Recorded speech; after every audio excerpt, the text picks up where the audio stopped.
Bonjour à vous tous qui nous regardez.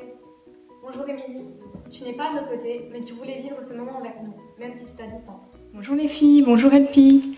Oui, je voulais absolument être avec vous aujourd'hui, car c'est un jour particulier, car c'est notre dernière émission. Nous nous retrouvons en présentiel le 13 juin. C'est vraiment la fin, c'est terminé. On se verra plus Émilie. Si Célia, mais plus toutes les semaines, on se retrouvera à des moments plus particuliers de l'année. N'hésitez pas à vous abonner à notre chaîne YouTube Nouvel Horizon, où vous pouvez revoir les épisodes précédents, mais aussi ceux qui seront à venir. Je ne sais pas ce que vous en pensez les filles, et toi Elpi, mais ce fut pour moi beaucoup de joie de partager avec vous tous ces moments entre la vie. Tout à fait d'accord avec toi Lola. Alors les enfants, j'ai choisi un psaume pour conclure nos émissions avec nos amis. Celui-ci résume assez bien ce que l'on a voulu vous transmettre pendant cette période de confinement. Avant de vous dévoiler, quelqu'un peut me dire qu'est-ce qu'un psaume ? On l'a appris à l'école du dimanche. C'est un poème chanté. La plupart c'était écrit par le roi David. C'est vrai, Mélia et Elena. Le psaume d'aujourd'hui a été écrit par David et c'est le psaume 23. On l'a vu à l'école du dimanche. C'est l'Éternel et mon berger. Exactement les filles, je vous propose un petit jeu. Nous allons voir si vous connaissez bien le psaume 23. Je vous pose une question avec 3 propositions. À vous de me donner la réponse. Oui. Commençons. Phrase 1. A. Le Seigneur est mon berger. B. Le Seigneur est mon oncle. C. Le Seigneur est mon pote. Le Seigneur est mon berger.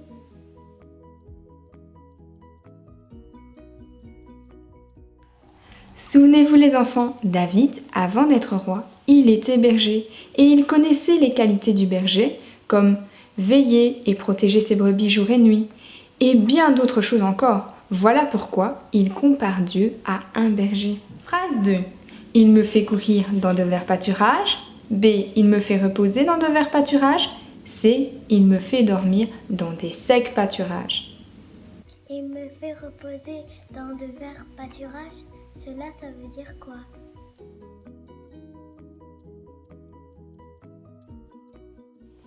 Tout ce psaume est lié au berger et à ses qualités. Un berger ne va pas amener son troupeau dans un endroit avec des cailloux ou de la boue. Il l'amène au meilleur endroit où le troupeau peut se nourrir et se reposer. Phrase 3. A. Il me dirige près d'une grosse rivière. B. Il me dirige près de gros cailloux. C. Il me dirige près des eaux calmes. Il me dirige près des eaux calmes. Cela rejoint ce que tu viens de dire Émilie. Oui Lola. Phrase 4. Il restaure mon âme qui a faim. B. Il restaure mon âme. C. Il restaure ma famille. Logique, il restaure mon âme.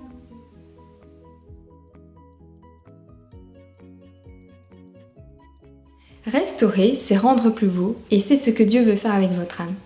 Ce qui est le plus profond en vous.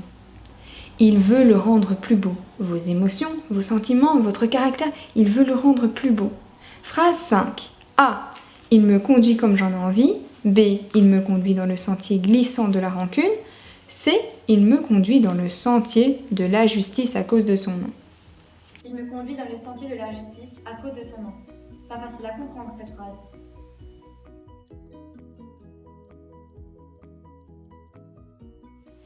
Dieu est juste et il désire nous conduire à être juste comme il l'est avec chacun de nous. Phrase 6. A. Quand je marche dans la vallée de l'ombre de la mort. B. Quand je marche dans la montagne abrupte. C. Si je marche dans la vallée à l'ombre de la forêt. Quand je marche dans la vallée de l'ombre de la mort.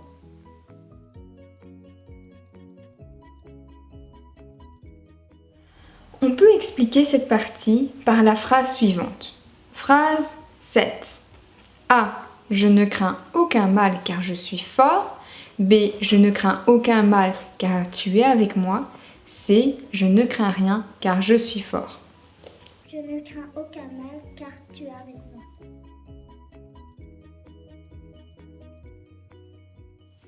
Quand je vis des moments difficiles qui expliquent la vallée de l'ombre de la mort, la phrase suivante nous dit « Je ne crains aucun mal. Je n'ai pas peur car tu es avec moi. » Quelle belle promesse, n'est-ce pas les enfants ? Phrase 8. A. Ta houlette et ton bâton me rassurent. B. Ta machette et ton harpon me rassurent. C. Ton fouet et ton bâton me rassurent. Ta houlette et ton bâton me rassurent. Je sais ce que c'est une houlette. C'est un bâton avec un crochet pour attraper un mouton pour le soigner.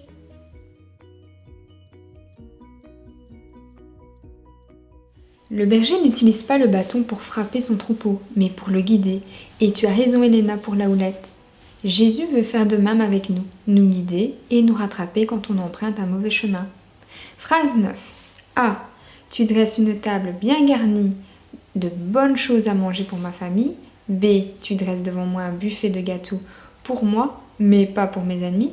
Ou C. Tu dresses devant moi une table en face de mes ennemis. Tu dresses devant moi une table en face de mes ennemis. C'est un peu bizarre comme phrase.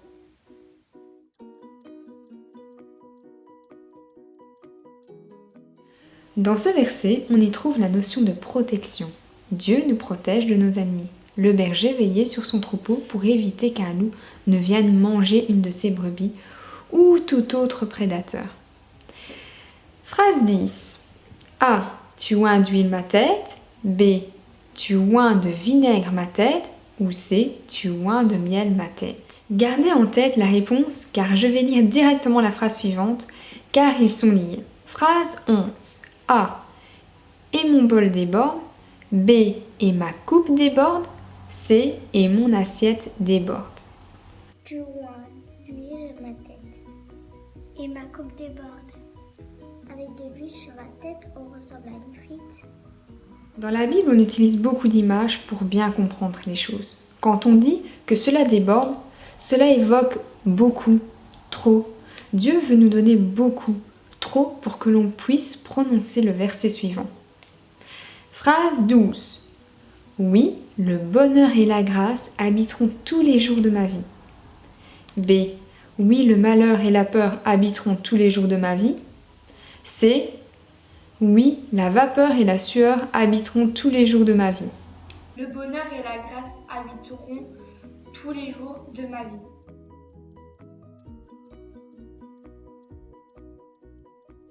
Ce qui est important, c'est tous les jours. La vie avec Dieu n'est pas toujours simple, mais il reste avec nous tous les jours dans les bons et les mauvais jours. Phrase 13. A. Et j'habiterai dans mon château quand je serai grand jusqu'à la fin de mes jours. B. Et j'habiterai dans la maison de l'Éternel jusqu'à la fin de mes jours. C. Et j'habiterai dans une grande tente jusqu'à la fin de mes jours. Et j'habiterai dans la maison de l'Éternel jusqu'à la fin de mes jours.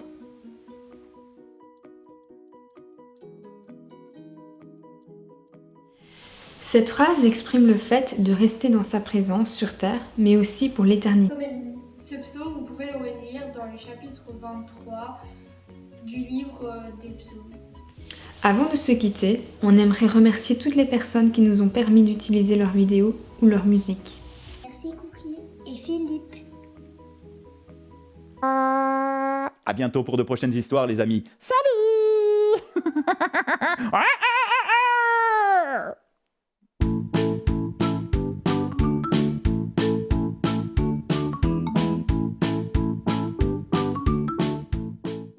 Merci à l'équipe Lazap. Viens avec moi, fais le bon choix. Il est ton sauveur, il est ton Seigneur. Chantons-le ensemble d'un même cœur. N'attends pas demain, frappe dans tes mains. Consacré de joie pour le roi des rois. Tape avec tes pieds, pourquoi pas danser? Tu peux même sauter.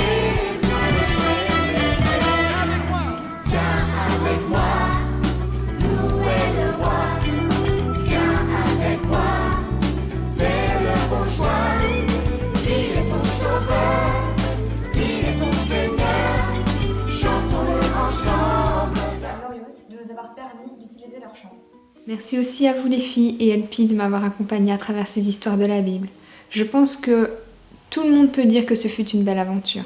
N'oubliez pas, vous pouvez voir et revoir les histoires de la maison de Lily Elpi sur notre chaîne YouTube de l'église Nouvel Horizon. On se dit juste au revoir car bientôt on se retrouvera pour de nouvelles histoires. Prenez bien soin de vous et surtout, n'oubliez pas votre compagnon de route, la Bible. On nous embrasse bien fort.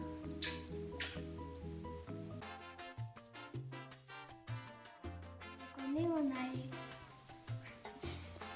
Il me fait reposer dans de verbes pâturage. Quand je marche dans l'ombre de la mort. Quand je marche dans la vallée de la mort. Je me crains au cavale parce que tu es avec nous. Je me crains.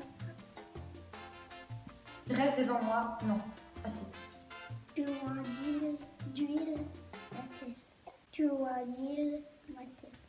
C'est un beau psaume, Émilie. Ce psaume, vous pouvez le relire dans chapitre 23. Merci à l'équipe Lazap de nous avoir...